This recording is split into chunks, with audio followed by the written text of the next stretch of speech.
The night was cold and cruel. Rain poured from the dark sky like it wanted to wash her away. Sarah walked barefoot on the metal streets of New Terra's outer colony, holding her sick daughter tightly against her chest. And bruised, her arms shaking with weakness, but she kept walking. Her daughter Leah was burning with fever. She needed medicine, warmth, food, anything. But every door she had knocked on so far gave her nothing except fear, hatred, and violence. 12 doors, 12 different homes, 12 different rejections. At the first door, a man had shouted, "Get off my steps, alien freak." At the second, they threw garbage at her. At the third, someone aimed a plasma cutter at her chest. By the sixth, her knees were already bleeding.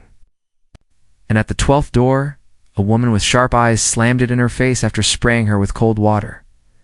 Leah coughed in her arms, her tiny body trembling. "Just hold on, my little son," Sarah whispered, her voice cracked and weak. More door, only one more. The colony was supposed to be peaceful. That's what the signs had said when her transport ship crashed on the outer rim. She believed the stories about humans being kind, especially after war veterans had been allowed to settle here. But she had never met one. Only merchants, guards, and rich civilians who looked at her like she was dirt. The rain hit harder as she reached the 13th house. It was small, quiet, with only one faint light glowing from inside. The door looked old. Rusty number 13 was bolted to the top. The air around it felt still, like the world was holding its breath. Sarah hesitated. She remembered what had happened at the 11th door. Her tail had been grabbed and she had been pushed down. Her ribs still ached. She looked down at Leah. The child's eyes were barely open. She didn't speak anymore. She was too weak to cry. Sarah couldn't feel her legs anymore, but she had to try. For Leah, for just a little hope, she knocked. No answer. She knocked again, louder. Her hand slipped and hit the wall, smearing a small trail of blood. Inside, behind that door, a man stood frozen. He was tall, scarred, and quiet. A human, once a soldier. His name was Cole. Cole lived alone. He didn't open his door for anyone. He liked silence, books, and simple food. The war had taken too much from him. His wife, his friends, his hope. But tonight, something was different. He looked at the small security screen. The image showed a soaked, trembling alien woman holding a child against her chest. The child didn't move. Cole didn't move either. The woman tried to speak, but the audio was broken. Could only see her lips, her pale blue skin, her eyes. Full of something he hadn't seen in years, pure, hopeless fear. His hand hovered near the lock button. "No," he muttered. "Not my problem." He turned away, but the screen flashed again. The woman collapsed. She was still holding the child even as she fell to her knees. Cole froze, something inside him stirred an old memory of his wife, her voice soft and kind. Once said, "If you can save just one life, promise me you will." That promise had never been fulfilled until now. Outside, Sarah was slipping into unconsciousness. Her body couldn't hold on anymore. Her vision blurred. Her child's heartbeat was slow against her chest, and then the door opened. Light spilled out like a miracle. A tall human stepped out, rain hitting his shoulders. He looked down at her, confused, shocked, unsure. She didn't speak. Trembled, but no sound came. Cole reached down, his hand strong but gentle. "Come inside," said. Sarah couldn't believe it. Her hands moved on their own, clutching his as he lifted her gently. Her daughter was still cradled tightly in her arms. The warmth of the house hit her skin like fire. She blinked against the light. He placed her carefully on the floor, brought a blanket, turned up the heat. She opened her mouth, tried to speak, but only one word escaped. "Why?" Cole looked at her and simply said, "Because no one else did." Tears fell silently from her eyes, for the first time in weeks. Sarah and her daughter were not in the cold.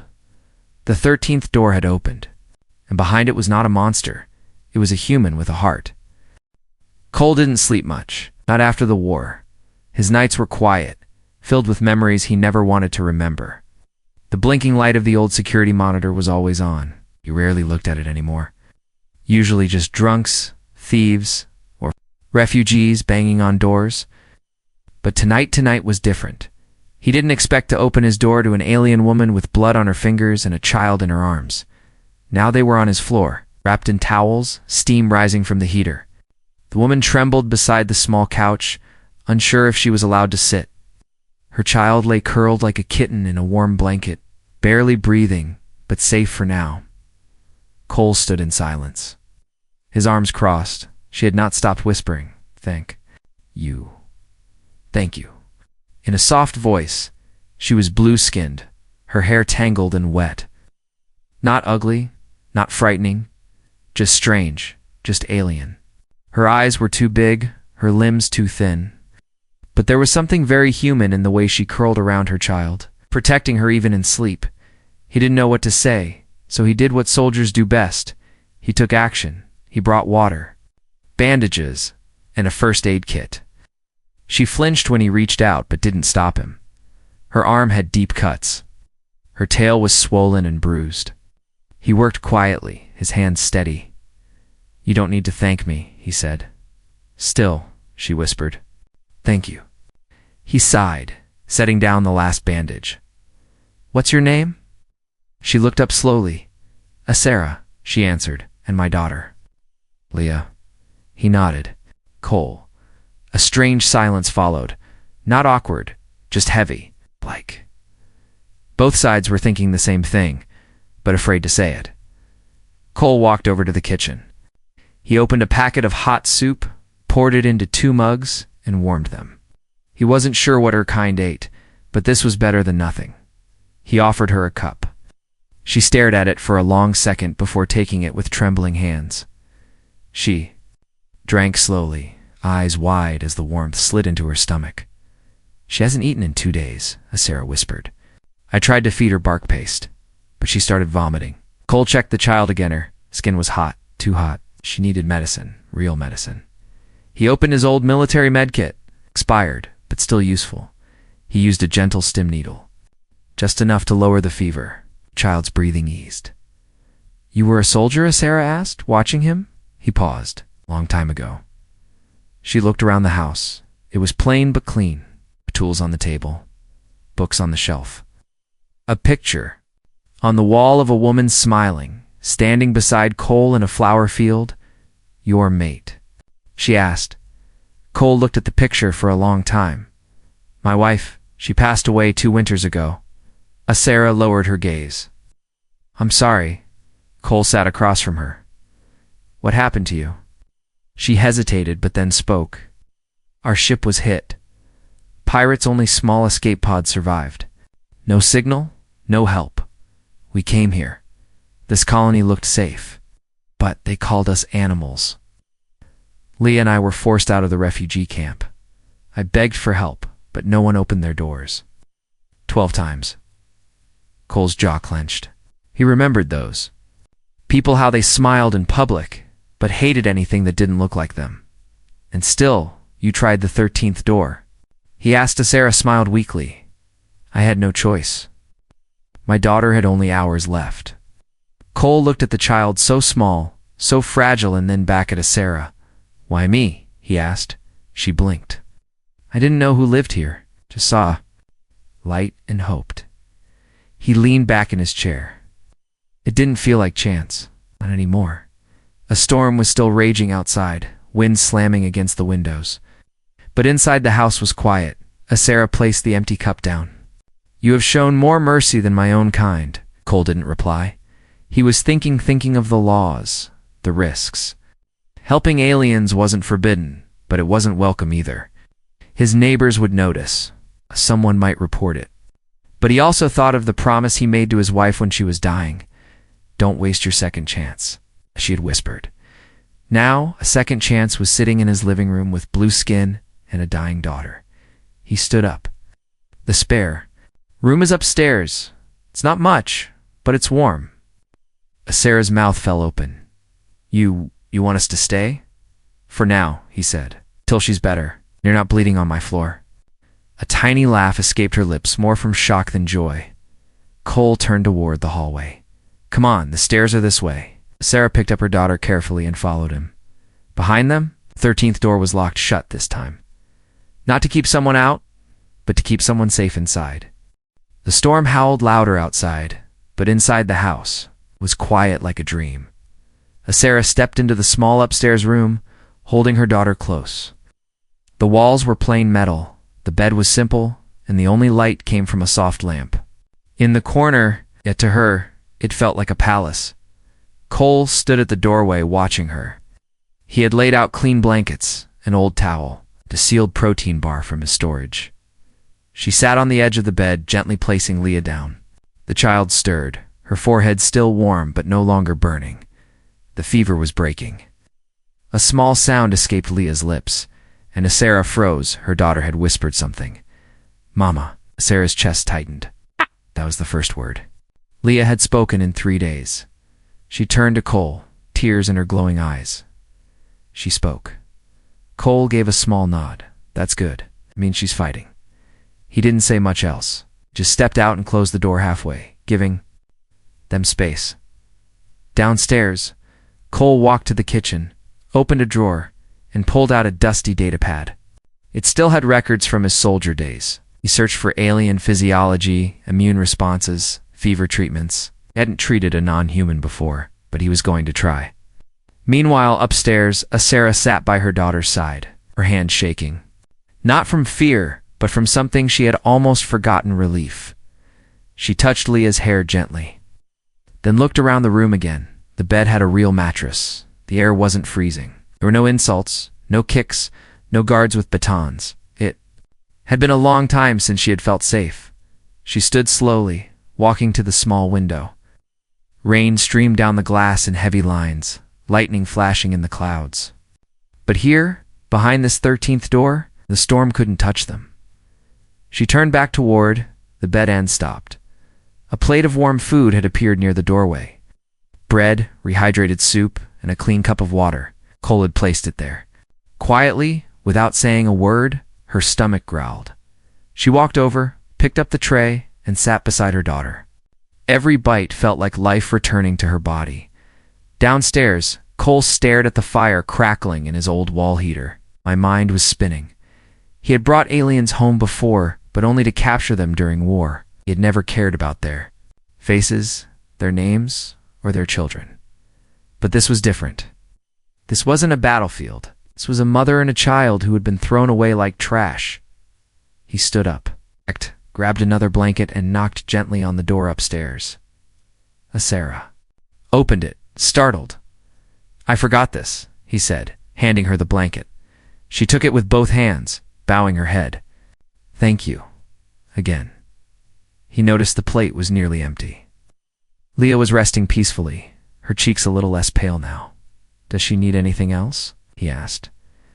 Sarah hesitated, then said, she needs something soft to eat tomorrow. Maybe fruit, if that exists here. Cole nodded. I'll check my garden in the morning. It's mostly dry rations these days, but there might be something. Before she could respond, he added, there's a bell on the wall. Press it if you need help. I'll hear it downstairs. He turned to leave, but Sarah spoke again. Why are you helping me? Cole paused at the top of the stairs. Because I was told to. By who? My wife, he said without turning around. She said, save someone when no one else will. He walked down, leaving Sarah standing in silence. Back in the room, she sat on the bed again, wrapping the blanket around both her and Leah. The firelight flickered from the hallway, and the sound of the storm outside faded in her mind. Leah shifted in her sleep, her small hand gripping her mother's fingers. Sarah closed her eyes. For the first time since their crash, she allowed herself to sleep, not with fear, but with hope, seeing change. Morning light the next morning, thin golden light crept through the window. The storm had passed. Birds chirped softly outside. Sarah woke slowly, blinking in the warm light. Her daughter was still sleeping, her chest rising gently. She looked healthier. Downstairs, she heard the sound of chopping wood against metal. Curious, she wrapped herself in the blanket and stepped out. Cole was in the kitchen. cutting up small fruit pieces onto a plate. "You're awake," he said, not surprised. "Yes," she replied softly. "She's better." He placed the plate on the table. "Good. She'll need energy. Let her eat when she wakes up." Sarah stared at the food. "This is for us?" "It's for her, and for you.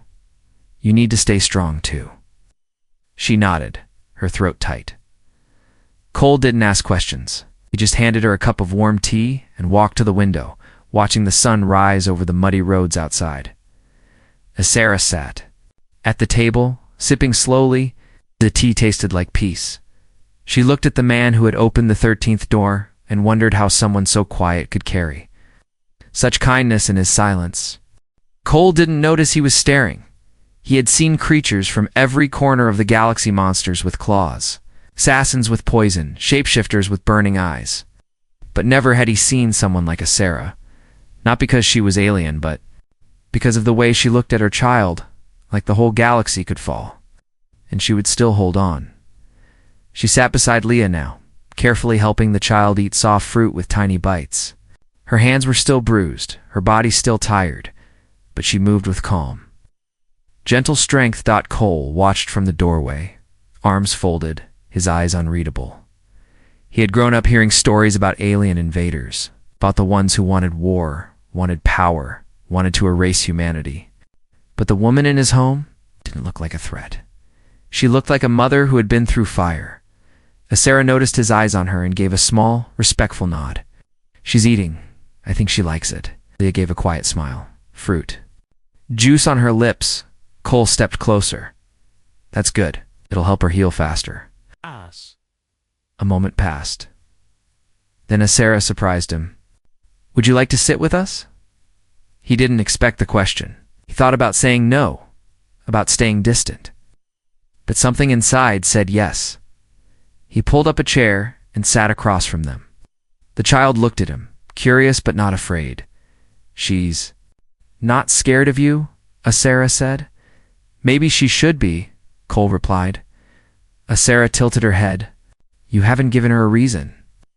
There it was, again, that quiet strength in her voice. Not sharp, not proud, but certain. She wasn't a fighter by choice, but she had survived battles no one saw. Cole glanced at the bandages on her arm. "Who did that to you?" Sarah lowered her eyes. "Humans. Guards. Traitors. Even some of my own kind." "Why?" "Because I wouldn't sell her." Cole's jaw tightened. "She's too young, too pure. But some people, they don't care. They see weakness, and they feed on it." Cole stood up and walked to the window. His fists were clenched. "They call this place a colony of peace," he said. "But they built it on quiet cruelty." Sarah spoke softly. "You didn't respond." She could see it in his posture. He carried guilt. She decided to tell him more. "My mate died during escape. His pod never landed. I searched, but no beacon came. I stayed strong for her until I couldn't walk anymore. The camp said they had no room. The city had no mercy." Cole turned to her. "And yet you still believed in knocking." Nodded. "Hope is hard to kill." They sat in silence again. The only sound was Leah's chewing. Then Cole reached into a drawer and placed an old map on the table. "There's a med station 2 zones over," he said. "I have clearance to visit, but if they see her with me, they might take her," Sarah finished, voice tight. "Yes." Sarah looked at her daughter. "Then we won't go." Cole shook his head. "I'll go alone. I can bring supplies. Real medicine." "You would do that for us?" He looked at her and said, "I don't see a threat. I see a mother." Sarah placed her hand over his. It surprised them both. "Thank you," she whispered. He didn't pull away. Just then, the front door buzzer rang. Cole's face changed instantly. He stood, motioning her to take Leah upstairs. She moved fast, without question. Carrying the child back to the small room and closing the door behind her, Cole stepped to the front door and unlocked it halfway. 2 men stood outside, neighbors. Suspicious eyes. One had a scanner, the other a bottle of something sharp. "Morning, Cole," one of them said with a fake smile. "Heard some strange movement last night." "Stray animal," Cole answered. "You sure it wasn't a blue-skinned stray?" Cole didn't blink. If I saw one, I'd have called it in. The second man leaned closer. Be careful, Cole. People talk. I don't care what people do, Cole said coldly. But if they bring trouble to my door, I'll remind them. Why I still have my weapon license. That was enough. The men backed away slowly, whispering as they left. Cole locked the door, checked the windows, then walked upstairs. Azera was sitting silently by the bed, holding Leah tight. Are we safe? She asked. For now, Cole said, but we'll have to be careful. Sarah looked up at him. I won't let them take her. Neither will I, he replied. And for the first time, they weren't just stranger and guest. They were to protect her standing between a child and a cruel world. It started with silence. No warnings, no sirens, no loud boots on the ground.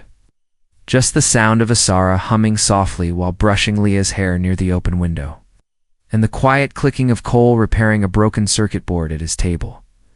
Then, a rock shattered the window. Glass exploded across the room.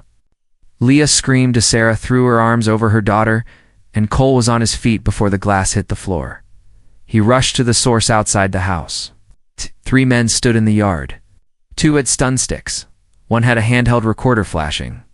Read they weren't police. They were worse neighborhood enforcers. Unofficial bullies with too much time and too many friends in high places. You've got an alien in there, one shouted. We've got it on drone cam. Don't deny it. Cole didn't flinch. Get off my land. The leader stepped forward, sneering. Think you're above the law, Cole? This is human soil. You don't want freaks breeding disease in our... Holmes, she's not diseased, Cole said sharply. She's a mother. She's done nothing wrong. You're harboring an illegal, the second man growled. That's a fine, impossible detention. Not unless you prove it, Cole said, voice like steel. And to do that, you'd need to step inside. The third man smirked. Gladly. He took 1 step forward, and then he saw the shotgun in Cole's hands. It wasn't shaking. It wasn't dirty. It was clean, charged, and aimed directly at the leader's chest. You step 1 more inch past that line, Cole said coldly, and I'll make sure you don't walk back. They froze. Cole didn't blink. His posture screamed military. The men had come looking for a week-old vet, but they had found a soldier still very much alive. You were going to shoot us for following colony rules? The second man asked, trying to stay calm. I'll shoot to protect a child under my care, Cole replied. That's a rule I live by. They hesitated, then slowly backed away, grumbling threats. You'll regret this, the leader said, pointing. You can't. Hide her forever. Everyone's watching. They walked off without another word. Cole didn't lower the weapon until the gate clicked shut inside. Sarah had locked herself and Leah in the hidden space beneath the floor. When Cole opened the trapdoor and called her name, she looked up. With wide, terrified eyes, They're gone, he said. Come out. It's safe for now. She climbed out, holding her daughter close, still shaking. They had weapons, she whispered. They wanted to take her. They won't get past me, Cole said firmly. But we need to make a plan. Asara sat down slowly, trying to calm her racing heart. This won't stop. They'll come back, I know, Cole replied. That night he worked in silence, installing hidden alarms, reinforcing doors, disabling the old city tracker on his home ID beacon. Asara watched him, unsure whether to feel safer or more afraid of what this would cost him. You don't have to do all this, she said softly. I already did, he replied. Later, he handed her a small object, a personal distress beacon, coded to a secure military channel. If anything happens to me, he said, press this. It'll send a silent signal to one of my old contacts. They'll help you disappear. Asara stared at it. What about you? I don't matter. You do to us, she said, her voice low and steady. For a long time, Cole didn't answer. He just stared at the firelight flickering across the floor, remembering how quiet his life had been before they arrived, and how that silence had never brought him peace. Now the house had danger, but it also had purpose. In the small bedroom upstairs, Leah laughed as she played with a wooden toy Cole had carved. That sound was worth more than a quiet life. Next morning, Cole walked to the market early. Food pulled over his head, he avoided.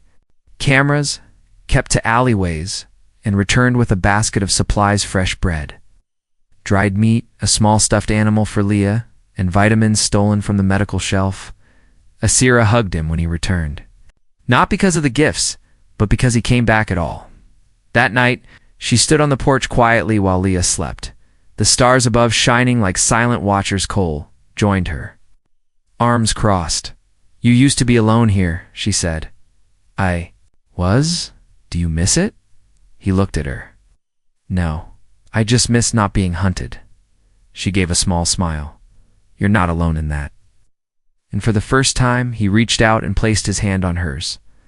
No words, just warmth, and inside that house, with all its scars, cracks, and worn-out walls, they stood together, ready for whatever came next. The house smelled different now. Not like metal or old wires, but like warm bread and clean blankets. Like safety. Leah was laughing. She chased a tiny carved animal across the floor, her feet still unsteady, but full of joy. Her mother Asira sat nearby, sewing a tear in her cloak, using thread Cole had found in an old toolkit. Cole stood by the doorway, quietly watching them. This wasn't the life he had planned, but it was the first time in years he had heard laughter in his home. And not just any laughter. It was the kind that made the walls feel alive again. He stepped into the room, holding a fresh pot of stew. "I think I got the flavor right this time," he said, placing it on the table. Asira smiled. "Last time was too salty." Leah made a face. Giggled, covering her mouth as she looked at him. Cole smirked. "Was testing your reflexes." "You almost burned our taste buds," Asira teased gently. He sat across from them and served the bowls. The three of them ate like family, simple, quiet, and full of warmth. After the meal, Cole stood up and nodded toward the stairs.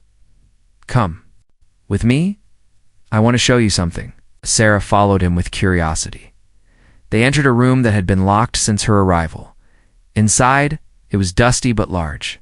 Tools covered one side. On the other, old furniture was stacked against the walls.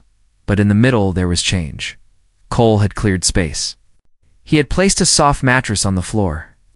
Shelves now held books and toys. A handmade desk stood by the window. A lamp with a glowing crystal lit the room softly as Era gasped. "What is this?" Arumi said, for Leah, her hands covered her mouth. "It's not finished," he added, looking away. "But I figured she deserved better than sleeping on my couch." Sarah walked over and ran her fingers along the desk. This is more than I ever dreamed for her." Cole shrugged. "Just wood and nails." "No," she whispered. "This is care." Later that night, Leah curled into her new bed with the stuffed animal in her arms. She fell asleep in minutes, her breathing slow and peaceful. Asira stood by. The door, her eyes misty. "She's never had a room before," she said. "She has one now," Cole replied. They stood there in silence, watching her sleep. Outside, the stars blinked softly across the dark sky. The house creaked gently in the wind. Back downstairs, Asira helped clean the kitchen. She moved like she belonged there now, not like a guest, but like someone who wanted to stay. "You built all this for her," she said, placing dishes in the rack. "I built it because I needed to do something right," Cole replied. "You already have." He looked at her, really looked. Gone was the scared alien begging in the rain. In her place stood a woman with quiet strength, graceful movements, and eyes that held more stories than words could ever carry. She stepped closer. "I want to help," she said. "With the garden, with the house, with whatever you need." "Don't owe me anything, I know," she said softly. "But I still want to." The next day, she woke up early and followed Cole outside. The garden behind the house was dry, the soil cracked, but not dead. Together, they planted seeds Cole had forgotten he still had. Asira knew how to help. She showed him how to add crushed roots from the nearby forest to enrich the soil.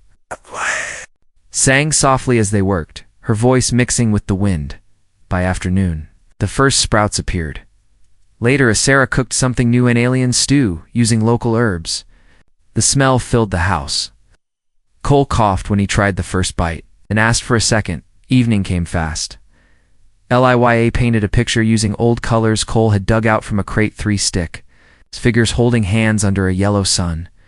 She pointed at each one. Mama me. Cole placed it on the wall beside the stairs without saying a word. Night fell.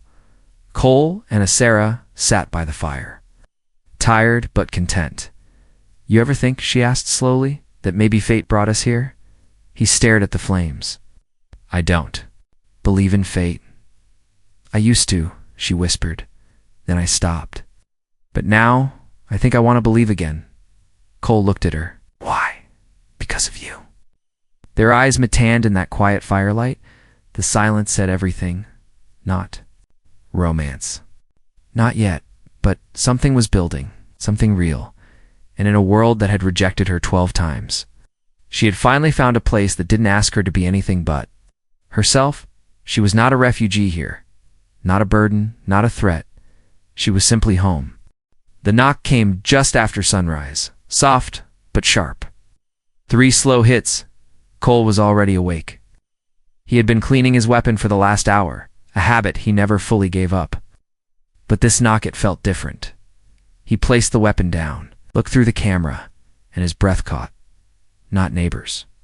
Not enforcers. It was Earth Command. 3 officers in dark uniforms stood outside. Behind them, a silent transport ship hovered above the trees, engines humming low. The central officer held a data slate. The other 2 stood ready, hands near. Their belts. Cole opened the door halfway, his voice calm. Can I help you? The lead officer's tone was firm. We received a report of illegal sheltering of an alien refugee. Confirmed visual match to a high-priority protection request. May we enter? Cole didn't move. You're not from the Colony Council? No, the officer replied. We're above them. This matter came from Central Command. Cole stepped aside. They walked in without speaking. Sarah was already standing at the bottom of the stairs, Leah behind her. Her hands trembled, but she didn't run. She stood tall, shielding her daughter with her body. Cole walked over and stood. Between them and the officers? She's under my care, he said. You'll have to go through me. The officer raised a brow. We're not here to harm her. Funny, Cole said dryly. That's usually how this starts. The officer pulled up a hologram. Sarah's face appeared, along with a government seal. She is the last survivor of refugee transport. 9E, that ship carried evidence of war crimes committed by several human-affiliated mercenary groups. Her testimony is vital. We lost her signal. Months ago, Sarah blinked. You were looking for me. Yes, the officer confirmed. But the local colony ignored the search. We were labeled undesirable. Political pressure buried the request. Until now. The second officer stepped forward, kneeling beside Leah. You're brave, she said softly. Kept your mama safe. Leah smiled shyly. Cole was still cautious. She and the child are granted full protection, the lead officer replied. Medical, housing, education, all of it. And you. Cole tensed. You're being offered a formal award for civilian bravery? He laughed once, cold and short. Keep it. I didn't do this for medals. The officer looked around the house, the toys, the clean room upstairs, the small garden outside. You did more than we asked, he said. That's rare. Sarah stepped forward. I don't want to leave him. The officers exchanged a glance. He can come with you. The woman said, He's earned that right. Cole raised an eyebrow. You're serious? Sarah turned to him, her voice low and sure. You gave us a home when the world gave us nothing. Let me do the same now. Leah grabbed his hand. Stay with us, she whispered. He looked at them both. For so long. He had lived in silence, haunted by war, by loss, by emptiness. But now this tiny family had filled every corner of that hollow space. He nodded. I'll come. 2 weeks later, stood in a clean, sunlit apartment on Earth. Plants grew in pots. Leah laughed as she played with a hoverball. No longer coughing, no longer weak. Cole walked in, carrying a small crate of tools. I brought the old carving set, he said. Leah wants another toy animal. Sarah smiled. She wants a whole zoo. They both laughed. She stepped closer. Do you know what today is? Shook his head. Today marks 13 days since you opened your door. Cole looked at her, his voice quiet. The 13th door saved you. No, she said. You did. She leaned in and placed her forehead gently against his. In her culture, it was a gesture of deep trust, something reserved for only those they saw as family. Cole closed his eyes. He had finally stopped counting the knocks in the night, because now he was home to the final scene, a new sign outside their new home. Sarah placed a small wooden plaque near the door. Carved into it with soft strokes were 6 simple words: "This door will never be closed," and "Across the galaxy, where fear often lived." Behind locked gates, one door just one remained open for anyone who needed it. The 13th door, the one with a human heart behind it.